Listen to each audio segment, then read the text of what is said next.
Thanks. No, I think it worked beautifully. Thank you. Ladies and gentlemen, Misha Collins. Oh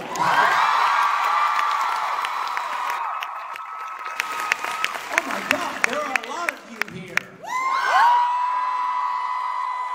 Everything really is bigger in Texas. Holy stuff. Except for you svelte people on an individual level. You're very slender. Wow. And by the way, Dallas is like enormous. It's such a huge city. I can't believe how much, like every corporate headquarters in the world is based here. Have you noticed that? God, if I wanted a job, this is where I would come. It's great. Oh my God, are you offering me a job?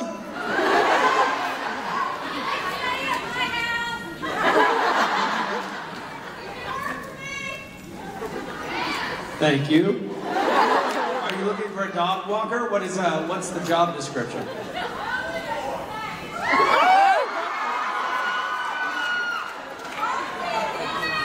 Pool boy? Did you say bar candy? Pizza delivery.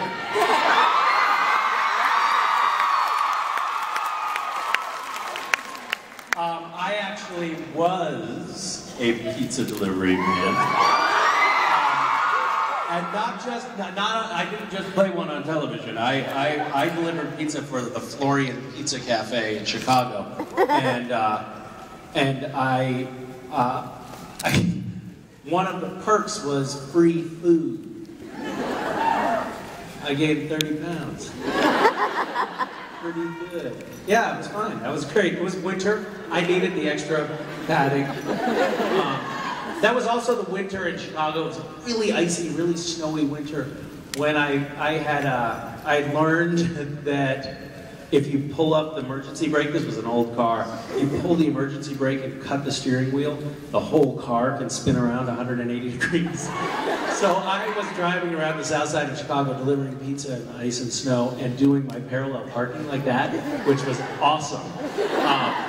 Until I had to replace all of my wheels because I dented them side-swiping curves, but I looked really cool.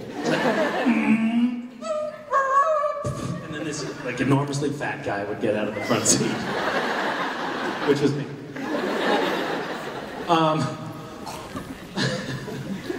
I don't know why I'm on this tangent, but so one of the other students at the school who happened to be a waitress at that cafe, I recently ran into, and she was like, "Yeah, I remember distinctly watching you eat in between deliveries." She said it was so gross. Because I was like this very poor college student, and this was a godsend, like free food. You don't know when this is going to come again. I mean, actually, I did know it would be my very next shift. But I ate like there wasn't ever going to be another tomorrow, every time. Okay, enough about me. So, yeah. Speaking of belts, by the way, last year, I believe, I don't know where it was, but last year when I was in Texas, I wore a cool, really badass Texas Longhorn. And I decided to kind of one-up it this time. And so I've got this belt with two sort of ivory-colored unicorns on it. Also pretty badass, I have to say. Yeah.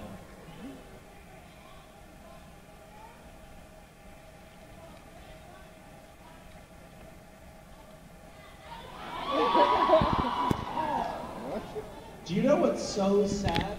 Not only do I not remember that, but it doesn't even ring a bell. And yet I believe it. I do believe that happened. You have it? Really? Did you have it steam cleaned or anything? You maybe want to, you should maybe. Your sister died? Why does everybody laugh? I didn't realize we were dealing with such a morbid audience here.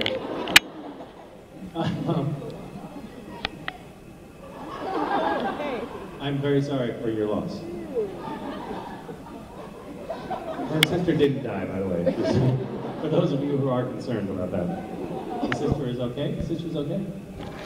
Do you even have a sister? Or are you just embellishing at this point?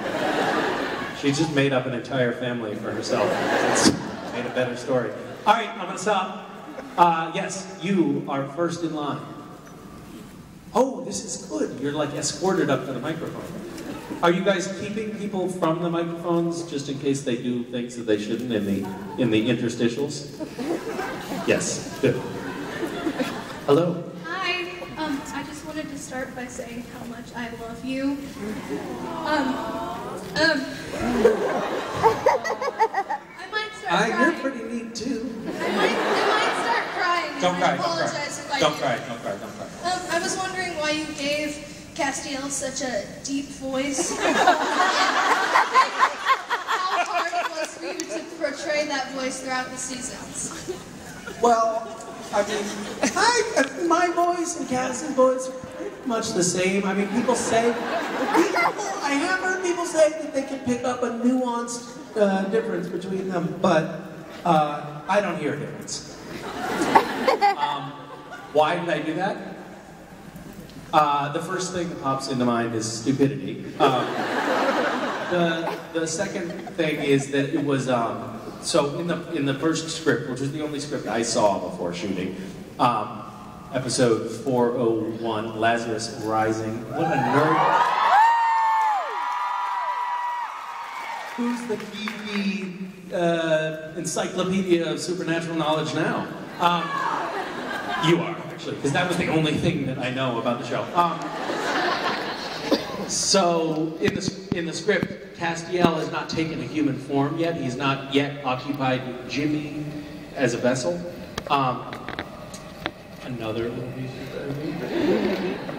And he's trying to communicate with Dean, and in so doing, when he tries to talk to him, the TV screen blows up, the windows blow out, so I thought, oh, you should have like a really commanding, really, sore throat inducing voice. So I gave him that, but I also thought that I was only going to do a couple of episodes. Had I known I would be doing it for 8 years, I would have chosen something else. Yes.